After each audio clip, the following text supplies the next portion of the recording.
Rehefa ny volana lasa mpanjaka tsy refesy mandidy, tapatoa ny asina maha olona. Verozo ny taranaka faramandimby, vao hotafady ny fanahy maha olona. Ny vola nefa tsy azo atao sosoa, tsy azo atao vary am-pangoro, ny vola tsy hody faty. Zonimponina ny anana fiandrianany amin'ny harem-pireneny sy safidy malalaka ny fomba fampiasana ny harena voajanahary misy eo amin'ny taniny.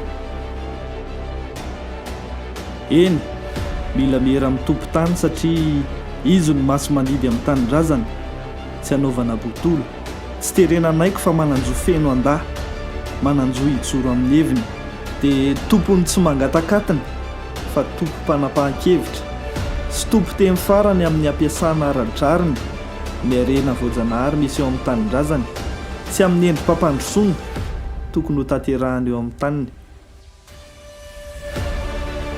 Zon'olombelona ny miaina ao anaty tontolo iainana mendrika sy madio.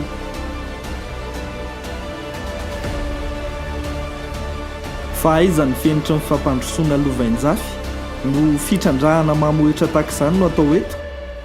Ho lavadavahana ny tany, ho trongisina ny vohitra, ho ripahana ny ala, kanefa mitahiry ireo zava-manamaina kanto sy mahafinaritra isan-karazany.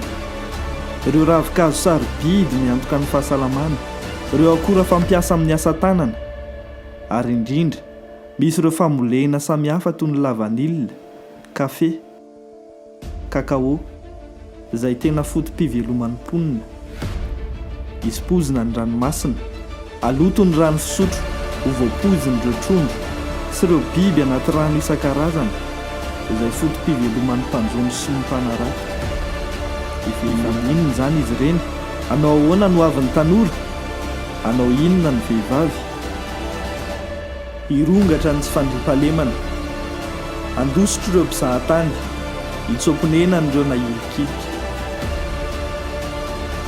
Tsy ekeny izany, dao, takio, arovo ny zonao, izao sy anao, miaro an'i Madagasikara, tsy hitrandrahana Terre rara.